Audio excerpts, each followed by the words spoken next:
Kung bukas mamamatay ka dito sa abroad, alam mo bang posibleng walang tumulong sa'yo? Oo, ikaw mismo, kabayan. Ikaw ang kinakausap ko dito. Ikaw na todo bigay sa pamilya, pero nakalimutan mo na ang sarili. Real talk lang tayo ngayon, kabayan, kasi baka hindi mo pa naiisip ito. Handa ka na bang makinig ng masasakit pero totoo? Kabayan Kabayan Abroad.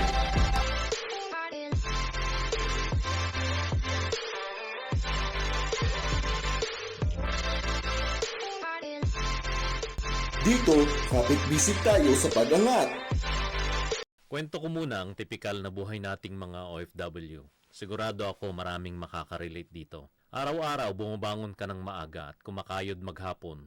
Bakit mo ito ginagawa? Simple lang ang sagot. Para sa pamilya, di ba? Kahit gaano kahirap ang trabaho, tinitiis mo. Para sa kanila. Ilang taon ka na bang hindi nakauwi? Ako, nasa abroad na ako mula noong year 2000 pa, pagka-graduate ko ng college. Buti na lang, nakuha ko na ang pamilya ko dito sa Canada noong 2010. Pero ikaw, kabayan, kumusta ka na? Baka naman danas mo na yung ilang gabi nang umiiyak mag-isa dahil sobrang miss mo na sila. Pero sige lang, tuloy lang sa trabaho kasi may pangarap ka para sa pamilya mo. Isipin mo ang mga sakripisyong ginagawa mo. Pinapadala mo halos buong sweldo mo buwan-buwan para sa bills, sa tuition fee at panggastos nila. Kahit pagod na pagod ka na sa overtime, tinatanggap mo pa rin para ma-extra padala ka sa Pilipinas. Nagtitipid ka sa sarili mo. Halos puro instant noodles na nga lang ang dinner. Basta makatipid at may maipadala lang. Tama, di ba?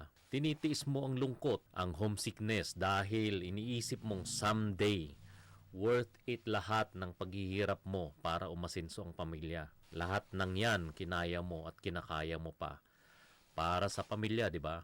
Gagawin lahat. Saludo ako sa iyo diyan, kabayan. Pero teka lang, pause muna tayo sandali at isipin mo, kumusta ka na talaga sa puntong ito? Nasaan ka sa kwentong ito, kabayan? Saang banda yung bahagi para sa sarili mo?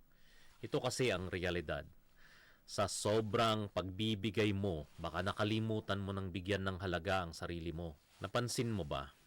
Wala kang ipon. Laging ubos ang sahod kakapadala. Iniisip mo kasi okay lang basta sila kumpleto. Wala ka ring pahinga.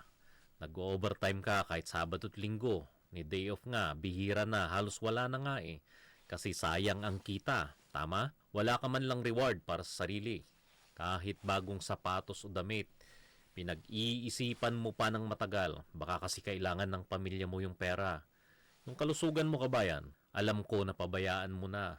Inuubo ka na't lahat pero ayaw mong gumastos sa doktor o gamot. Tinitiis-tiis mo na lang kasi iniisip mo, sayang na naman ang perang maipapadala pa sana. Ang masakit nito, kabayan, nakalimutan mo ng mangarap para sa'yo.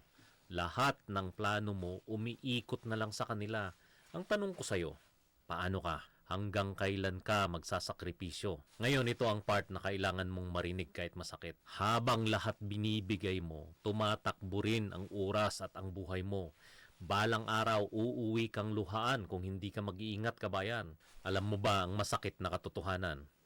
Ayon kasi sa statistics na nabasa ko sa worldngayon.com news about sa buhay ng mga OFW, ay 8 out of 10 ang umuwi sa Pilipinas na walang ipon.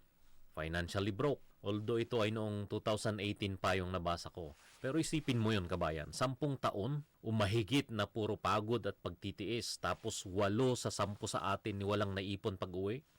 Ayaw kong mapasama ka sa statistikang yan, kabayan. Tinatawag tayong mga modern day heroes, mga bayani ng ekonomiya dahil sa remittances na pinapadala natin. Pero ano ang ending ng istorya ng marami sa atin? Marami, uuwi na lang na halos walang-wala. Kapag mahina na at matanda na, bayani tayo pero hindi tayo dapat maging biktima ng sariling kabaitan natin. Tama? Tama talaga yun, kabayan eh. Isipin mo to, kung bukas magkasakit ka o maaksidente ka sa abroad, sino ang nandyan para tumulong sa'yo? Yung mga naipadala mo ba buwan-buwan may naitabi para sa emergency mo? O baka kailangan mo pang manghingi o mangutang? Masakit man pero ito ang realidad. Marami dyan ang kwento ng OFW na na-ospital o namatay sa abroad. Dito nga sa lugar ko, merong mga Filipino community sa Facebook na laging may mababasa kang post na nagkakasakit pero walang insurance. Tapos namatay na lang pero wala man lang naipon para maiuwi ang labi nila. Yung mga tinulungan nila na hindi makapag-ambag para sa burol, Siguro naman ayaw mong mangyari sa iyo yan, di ba? Sa ating mga OFW. Kabayan, hindi ko sinasabing itigil mo ang pagtulong sa pamilya mo. Ang sinasabi ko lang, tulungan mo rin ang sarili mo. Gising na, kabayan. Kailangan mong unahin din ang kapakanan mo. Hindi ka masamang tao, hindi ka masamang anak, kapatid, magulang o kaibigan dahil nag-iisip ka para sa sarili mong bukas. Ibig lang sabihin nito ay smart ka. Kahit gaano mo pa sila kamahal, hindi mo kayang akuin lahat ng problema nila. Hindi ka naman ATM machine hindi ka rin superhero. Tao ka na napapagod at may limitasyon din. Dahil paano ka patuloy natutulong kung ikaw mismo ay ubos na. Ngayon, kausap kitang mabuti at diretso. Ano ang gagawin mo pagkatapos mong marinig ito? Magbubulag-bulagan ka pa rin ba sa katotohanan? O babangon ka at babaguhin ang takbo ng buhay mo? Ikaw lang makakasagot niyan, kabayan. Kaya kung napukaw ka sa mensaheng ito, ishare mo naman to, mag-comment ka sa baba kung nakarelate ka. Kung ano ang plano mong pagbabago para sa sarili mo. Gusto kong marinig ang storya mo. Heto na ang wake-up call mo, kabayan. Huwag mong hintayin huli na ang lahat. Umpisahan mo ng unahin at pahalagahan din ang sarili mo ngayon. Para sa iyo to, kabayan, at sa pamilya mo na pinagsusumikapan mong tulungan. Salamat sa pakikinig at ingat ka lagi, kabayan, kahit saang bansa ka man naroroon.